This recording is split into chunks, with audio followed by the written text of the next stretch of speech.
Selamat siang semuanya. Nah, jadi pada kesempatan kali ini saya Nadia Kurniawan dari kelas 11 MIPA 7 akan menjelaskan tentang definisi teks editorial, struktur beserta kaidah kebahasannya. Sebelum mulai, teman-teman jangan lupa untuk like, komen, dan subscribe ya. Nah, jadi pengertian teks editorial itu adalah artikel utama yang ditulis oleh redaktur media massa yang merupakan pandangan redaksi terhadap suatu peristiwa aktual atau yang lagi panas-panasnya atau sedang hot, yang sedang menjadi sorotan, yang saya bilang tadi, atau kontroversial.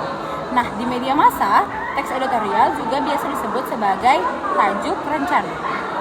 Kemudian teks editorial juga bisa disebut sebagai pandangan. Pandangan apa? Pandangan media massa terhadap suatu peristiwa yang sedang dibahas, yang sedang rame, yang sedang aktual. Nah, kemudian strukturnya adalah yang pertama adalah tesis. Nah, tesis ini berupa pengenalan terhadap suatu isu yang sedang hangat. Jadi di awal-awal paragraf itu biasanya menjelaskan tentang isu-isu ini, tentang awal isu ini mungkin bisa terjadinya di mana, bagaimana, kenapa gitu. Kemudian ada argumentasi. Nah, argumentasi ini berisi mengenai argumen-argumen beberapa orang yang membahas tentang peristiwa yang sedang hangat ini atau merupakan argumen pribadi si penulis ini. Nah, yang terakhir itu adalah penegasan ulang.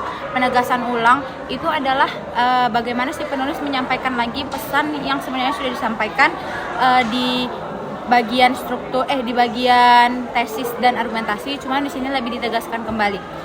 Kemudian yang ketiga itu adalah kaidah kebahasaannya. Nah, kaidah kebahasaannya itu yang pertama adalah menggunakan kata ganti tunjuk. Penggunaan kata ganti tunjuk itu kayak menunjukkan seperti tempat gitu, atau ini, atau contohnya ini, itu, di situ, di sana gitu, gitu kan. Di Indonesia bisa di Jerman, di sungai gitu misalnya. Itu merupakan salah satu contoh kata ganti tunjuk. Kemudian adalah kalimat fakta yang sebenarnya itu adalah fakta mengenai peristiwa tersebut, peristiwa yang sedang tersebut. Kemudian ada kalimat opini. Kalimat opini itu adalah kalimat yang merupakan opini-opini dari sang penulis mengenai peristiwa itu, jadi opini dia sendiri. Kemudian adalah kalimat retoris. Kalimat retoris itu adalah kalimat yang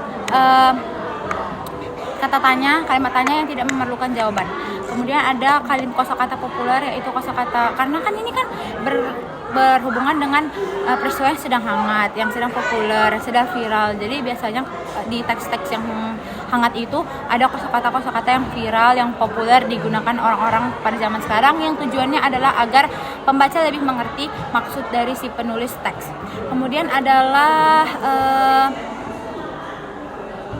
menggunakan konjungsi kausalitas. Yang terakhir yaitu adalah menggunakan konjungsi sebab akibat. Itu merupakan salah satu konjungsi yang sebenarnya sudah umum digunakan dalam teks. Yang digunakan dalam teks sudah umum. Makanya sebenarnya di dalam teks editorial juga termasuk